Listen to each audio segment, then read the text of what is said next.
తెలంగాణ రాష్ట్ర రాజకీయాల్లో కాంగ్రెస్ బీఆర్ఎస్ల మధ్య మాటల తూటాలు పేలుతున్నాయి. మొన్న ఎల్బీ స్టేడియంలో ముఖ్యమంత్రి రేవంత్ రెడ్డి చేసిన సవాల్ ఏదైందో దాన్ని నేను స్వీకరిస్తున్నానంటూ బీఆర్ఎస్ వర్కింగ్ ప్రెసిడెంట్ కేటీఆర్ మరి రేవంత్ రెడ్డి కూడా రిప్లై ఇచ్చారు. సో మొత్తానికి ఈరోజు మరొకసారి మాజీ మంత్రి సిద్దిపేట ఎమ్మెల్యే హరీష్ రావు కూడా మరి కాళేశ్వరం సంబంధించిన కన్నపల్లి పంపులు ప్రారంభించండి, మీరు ప్రారంభించకుంటే మేము 1,00,000 మంది రైతులతో కలిసి ప్రారంభిస్తామన్నారు. మరి ముందుగా రేవంత్ రెడ్డి మాట్లాడారు ఎల్బీ స్టేడియం నుంచి, ఆ బయట ఒకసారి చూద్దాం. తర్వాత కేటీఆర్ దానికి రిప్లై ఎలా ఇచ్చాడో అది కూడా చూద్దాం.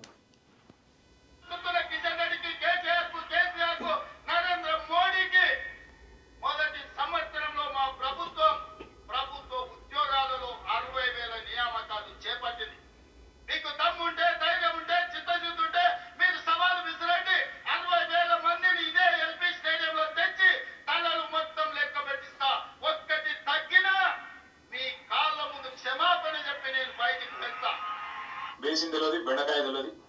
దాంతో పాటు ఇంకా దరిద్రం ఏంటంటే నల్లమల పులి అని చెప్పుకుంటాడు. నల్లమల తెలంగాణలోనే ఉంది కదా అని అడుగుతాడు మీటింగ్లో. అంటే ఇంత నికృష్టమైన వ్యక్తి కాబట్టే కొద్దిగా ప్రిపేర్ అయ్యేందుకు టైం వారికి 72 గంటల సమయం ఇస్తాము.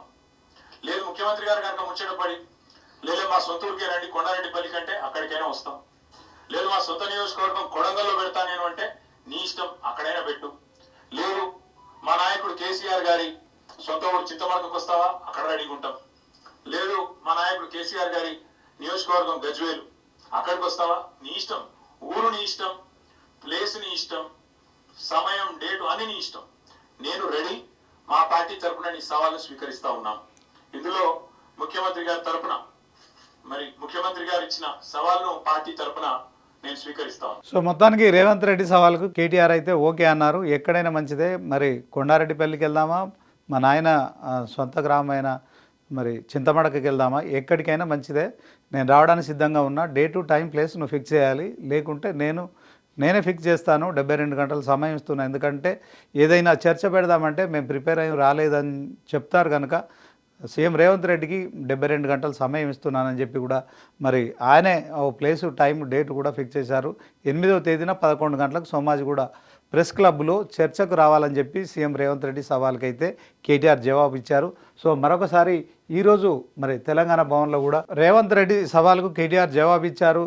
ఓ సవాల్ను స్వీకరిస్తున్నాం, చర్చకు నేను సిద్ధం అని చెప్పిన నేపథ్యంలో ఈరోజు తెలంగాణ భవన్లో మాజీ మంత్రి సిద్దిపేట ఎమ్మెల్యే హరీష్ రావు కూడా మరి ఏదైతే కాళేశ్వరం ప్రాజెక్టు ఉందో అక్కడ మేడిగడ్డ సంబంధించిన అంశంలో కన్నపల్లి పంపులను ఇప్పుడు వినియోగిస్తే ఖచ్చితంగా ప్రతిరోజు 2 టీఎంసీల వాటర్ను అక్కడి నుంచి ఆ మోటార్ల ద్వారా ఎత్తిపోయవచ్చు. సో ఈ అవకాశాన్ని తెలంగాణ ప్రభుత్వం సద్వినియోగం చేసుకోవాలి.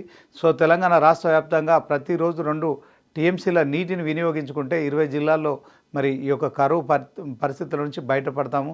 తెలంగాణ రైతులు కావచ్చు, ప్రజలకు సాగునీటి అవసరాలు తీరుతాయి. ఒకవేళ మీరు ప్రభుత్వంలో ఉండి ఆన్ చేయకపోతే 1,00,000 మంది రైతులతో కలిసి మేము ఆన్ చేస్తాము. సో ప్రభుత్వానికి మేము హెచ్చరిక చేస్తున్నాము.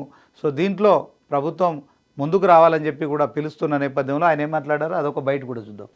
సూటిగా ప్రభుత్వాన్ని అడుగుతా ఉన్నాం, వెంటనే కాళేశ్వరం మోటార్లు ఆన్ చేయండి, రిజర్వాయర్లు నింపండి, రైతాంగానికి మొదటి పంటకు నీళ్లు ఇవ్వండి. స్పష్టంగా అడుగుతున్నాం. మేము ఆలస్యం చేస్తే ఊరుకోం.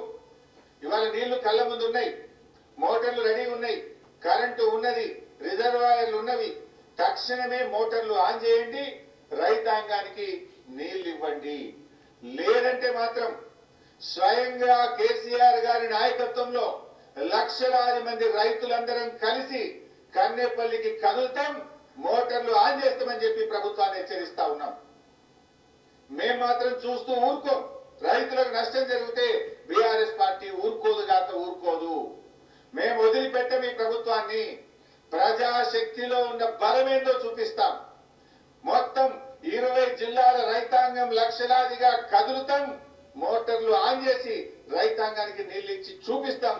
బిడ్డ అవకాశం మరి మీరు ఇస్తారా, మరి ప్రజలతో మమ్మల్ని కదలమంటారా, మీరే తేల్చుకోవాల్సిన అవసరం ఉంది. ఇది అన్యాయం. ఇది ఇలా లక్షల ఎకరాల్లో రైతులు మొలకెత్తిన విత్తనాలు ఎండిపోతా ఉన్నాయి, నార్మల్లు ముదిరిపోతా ఉన్నాయి, రైతులు ఆందోళనలో ఉన్నారు. కానీ మీరు మాత్రం నిమ్మకు నీరెత్తినట్లుగా ప్రవర్తిస్తా ఉన్నారు. గత 3 రోజులుగా కూడా కాంగ్రెస్ బీఆర్ఎస్ల మధ్య ప్రతి విమర్శలు కొనసాగుతూనే ఉన్నాయి.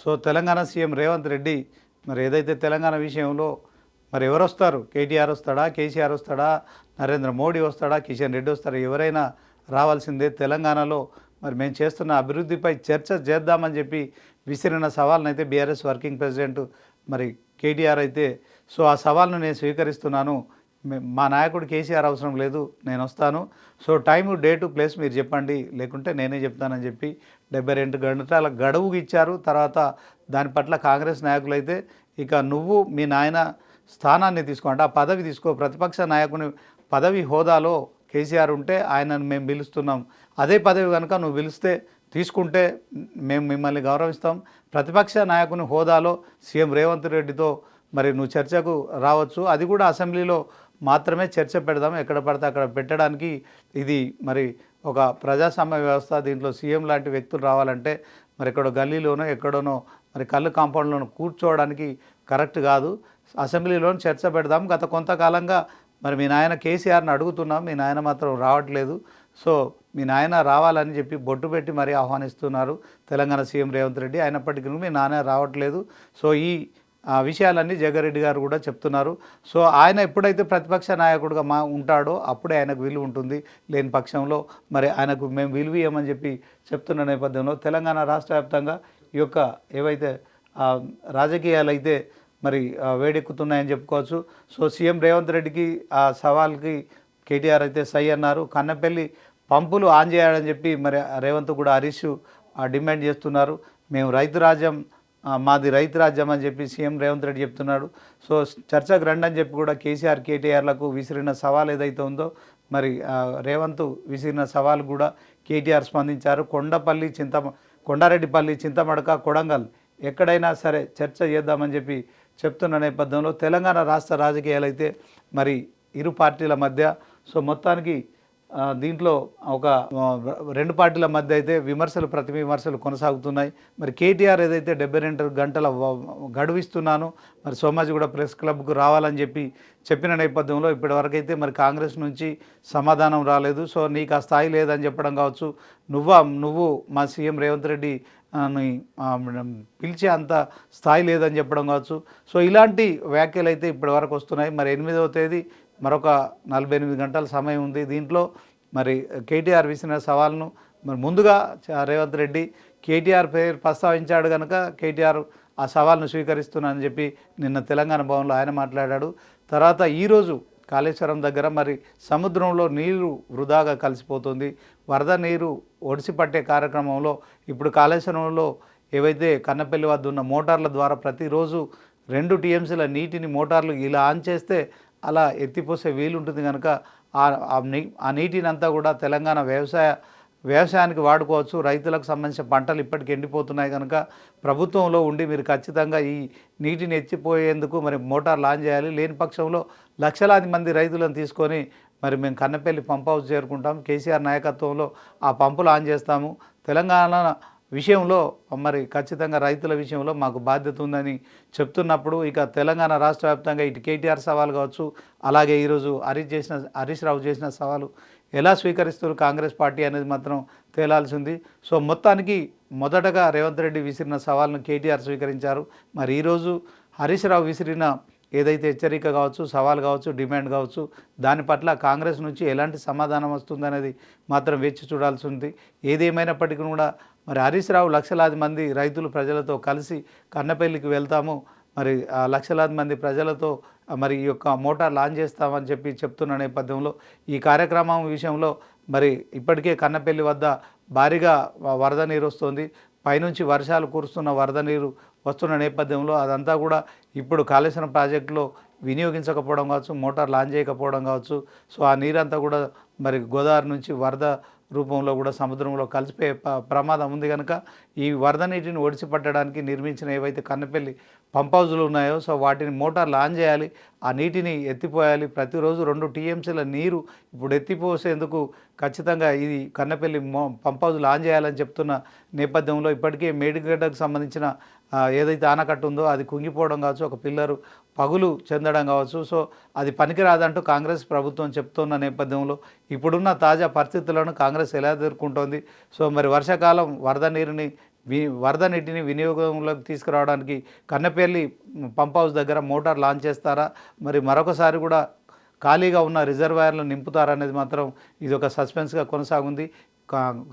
కొనసాగుతోంది. ఈ అంశంలో మరి బీఆర్ఎస్ పార్టీ చేస్తున్న డిమాండ్ విషయంలో ఇటు కేటీఆర్ కావచ్చు, అటు హరీష్ రావు కావచ్చు, ఇద్దరు చేస్తున్న డిమాండ్ల విషయంలో సోమాజిగూడ ప్రెస్ క్లబ్కు సీఎం రేవంత్ రెడ్డి వస్తారా, లేకుంటే అసెంబ్లీ సమావేశాలు నిర్వహిస్తారా? మరి హరీష్ రావు చేస్తున్న ఏదైతే సవాల్ ఉందో, ఆ డిమాండ్ ఉందో, ఆ హెచ్చరిక ఉందో దాన్ని కూడా కాంగ్రెస్ ప్రభుత్వం ఎలా తీసుకుంటుంది, రేవంత్ ఎలా స్పందిస్తాడనేది మాత్రం వేచి చూడాల్సి ఉంటుంది.